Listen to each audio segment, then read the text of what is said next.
प्रिय भक्तगण, आज हम एक कथा का श्रवण करा रहे हैं जो कि सुनने मात्र से आपके जीवन में सुख संपत्ति और धन की वर्षा होगी। तो चलिए कथा को प्रारंभ करते हैं। एक समय की बात है, एक छोटे से गांव में जहां लोग अपने अन्य देवताओं की पूजा करते थे, वहां एक छोटा सा बच्चा नामक श्याम रहता था। श्याम बहुत ही भक्तिभाव से बड़ी हो रहे थे और उसकी माता ने उसे शिव जी की पूजा करने का अभ्यास कराया था। एक दिन गांव में एक बड़ा मेला आया और सभी लोग वहां बहुत उत्साह से गए। श्याम भी अपनी माता के साथ मेले में गया था। मेले में बहुत सारे बाजार जहां लोग विभिन्न चीजें खरीद रहे थे। श्याम ने एक अद्भुत शिवलिंग को देखा और उसे खरीदने का इरादा किया। उसने माता से कहा, माता, मैं इस प्यारे से शिवलिंग को खरीदना चाहता हूँ। माता ने खुशी खुशी उसे शिवलिंग खरीदने की अनुमति दी। श्याम ने उस शिवलिंग को गांव लेकर आया और उसने रोज उसे साफ करके धूप, दीप, फल और फूलों से सजाकर पूजा करना शुरू किया। भक्ति ने शिव जी को बहुत प्रसन्न किया। एक दिन गांव में बहुत बड़ा सूचना आई कि गांव को सूचना है कि बारिश के लिए पूजा की जाए। लोग अपनी देवताओं की पूजा करने के लिए निकले, लेकिन श्याम ने सोचा कि उसके शिवलिंग की पूजा के बिना बारिश नहीं होगी। श्याम ने अपने शिवलिंग को सांझ के समय बारिश के लिए पूजा करना शुरू किया।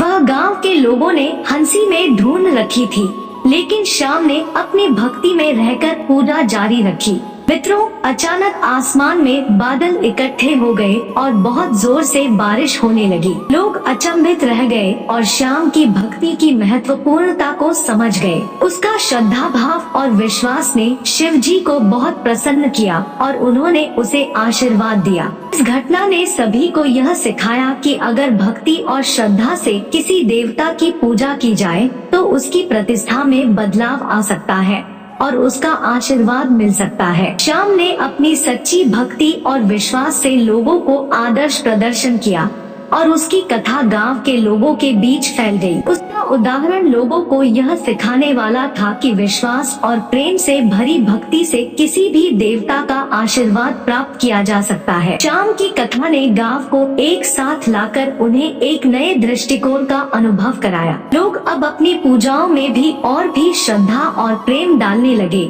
और गांव में एक सकारात्मक ऊर्जा फैल गई।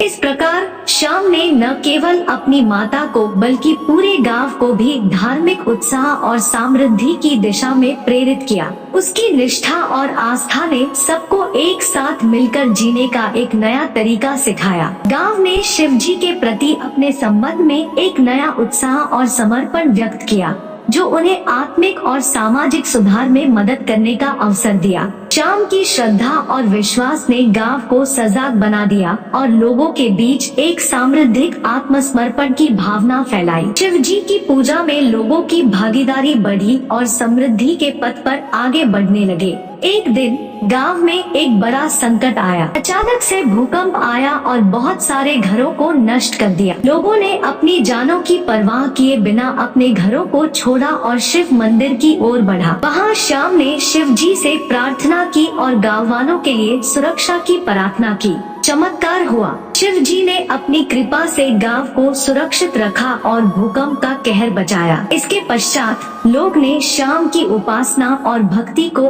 और भी बढ़ावा दिया और शिव जी के आशीर्वाद से उनका गांव और भी समृद्धि की ऊंचाइयों तक पहुंच गया। श्याम की भक्ति ने गांव वालों को समृद्धि और सहयोग की भावना से भर दिया। उन्होंने एक साझा संकट को एक समृद्धिक समुदाय में बदल दिया और उन्होंने सबको यह बताया कि समस्याओं का सामना एकमात्र भगवान से ही नहीं बल्कि आपसी समर्थन और मिलजुल के माध्यम से भी किया जा सकता है। इसके बाद गांव वालों ने मिलकर एक नया पर्व मनाने का निर्णय लिया। वे हर साल शिव जी की महाशिवरात्रि को विशेष रूप से मनाएंगे। गांव के हर परिवार ने इस महत्वपूर्ण दिन को भगवान की पूजा, भजन कीर्तन और अन्नदान के साथ मनाने का संकल्प लिया। श्याम की आदर्श भक्ति ने गांव को एक नए दिशा में पहुंचाया और उसने न सिर्फ अपने परिवार को बल्कि पूरे समुदाय को एक उत्साही और सकारात्मक दृष्टिकोण का अनुभव कराया। गांव का महाशिवरात्रि महोत्सव अब एक बड़े समुदाय के लिए नहीं बल्कि पूरे क्षेत्र में एक प्रसिद्ध घटना बन गया था। श्याम की समर्पित भक्ति ने एक छोटे से गांव को अद्भुतता और समृद्धि का स्रोत बना दिया।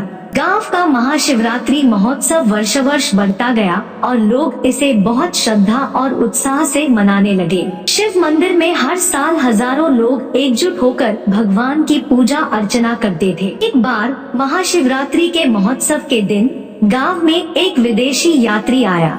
वह युवा था और उसने सुना था कि इस गांव का महाशिवरात्रि महोत्सव अत्यंत अद्भुत होता है। वह भी इस अद्वितीय अनुभव को देखने के लिए महाशिवरात्रि के दिन गांव पहुंचा। विदेशी यात्री ने शिव मंदिर की ओर बढ़ते हुए देखा कि लोग कैसे भगवान की पूजा कर रहे हैं, कैसे भजन गाने गा रहे हैं और कैसे एकजुट होकर आपसी समर्थन में योगदान दे रहे हैं। उसने यह दृश्य देखकर बहुत आश्चर्य महसूस किया। विदेशी यात्री ने एक स्थानीय गांववाल से पूछा, यह महोत्सव कैसे होता है और ये लोग इतना उत्साही कैसे हैं? स्थानीय ने मुस्कुराते हुए कहा, इस महाशिवरात्रि महोत्सव में हम सभी एक हो जाते हैं, एक दूसरे के साथ समर्थन में होते हैं और भगवान की पूजा करके हम आत्मा की ऊंचाइयों की ओर बढ़ते हैं। विदेशी यात्री ने भी इस महोत्सव में भाग लेने का निर्णय किया और उसने समृद्धि और आत्मा की खोज में सहयोग करने का एक नया संकल्प लिया। उसने गाँव वालों के साथ मिलकर भगवान की पूजा में भाग लिया,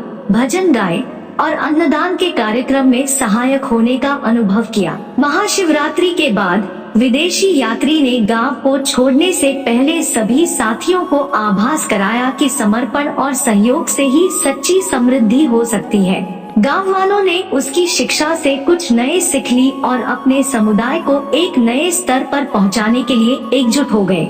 इस रूप में शिव जी के आशीर्वाद से भरी गांव की कहानी ने एक विदेशी यात्री को भी प्रेरित किया और सबको यह सिखाया कि जब सभी मिलकर सहयोग करते हैं तो आपसी समृद्धि और सामाजिक समृद्धि हो सकती है। गांव वालों ने विदेशी यात्री के साथ साझा किए गए अनुभव से यह सीखा कि सामूहिक समर्पण और एकजुटता का अद्वितीय महत्व है। इस समझदारी और समर्पण के माहौल में गांव में नए परियोजनाओं का आयोजन हुआ और लोग नई ऊंचाइयों की ओर बढ़ने के लिए एक दूसरे का समर्थन करने लगे। विदेशी यात्री ने भी गांव वालों से नए कौशल सीखे और उनके साथ अपना ज्ञान साझा किया। इससे गांव की आर्थिक स्थिति में सुधार हुआ और लोगों का जीवन समृद्धिमय बना। एक गांव की कहानी ने साबित किया कि अगर लोग मिलकर एक दूसरे के साथ उत्साह से समर्थन करें तो किसी भी कठिनाई को पार करना संभव है। इस कहानी से हमें यह सीखने को मिलता है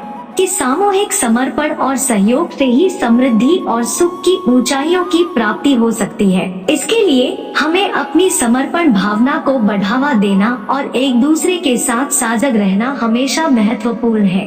गांव के लोगों ने समृद्धि और सहयोग के माध्यम से अपने गांव को नई ऊंचाइयों तक पहुंचाया। उनका एकजुट होना और आपसी समर्थन ने गांव को एक समृद्धिशील समुदाय बना दिया था। एक दिन गांव में एक बड़ा आपत्तिजनक समस्या उत्पन्न हुई। एक अचानक बारिश ने गांव को बाढ़ का सामना करना पड़ा। बारिश ने अनेक खेतों को बहा दिया और कई घरों को नष्ट कर दिया। गांव वालों ने देखा कि उनकी मेहनत से बोई हुई फसलें और संपत्ति समुद्र में बह गई है। लेकिन गांव की एकता और सामर्थ्य ने उन्हें हार नहीं मानने दिया। उन्होंने एक दूसरे का साथ दिया और मिलकर उस समस्या का सामना किया। लोग अपनी मेहनत से गांव को पुनर्निर्माण करने में जुट गए, बारिश के पानी को बहने वाले क्षेत्रों को सुधारने में मदद की और जिन घरों को नष्ट हो गए थे उन्हें दोबारा बनाने का कार्य किया। गांव वालों का सामूहिक समर्पण और संगठन ने बहुत जल्दी ही गांव को पुनर्निर्माण करने में सफलता दिलाई। उन्होंने बाढ़ के कारण आए नुकसानों को पूरा किया और गांव को एक मजबूत, सुरक्षित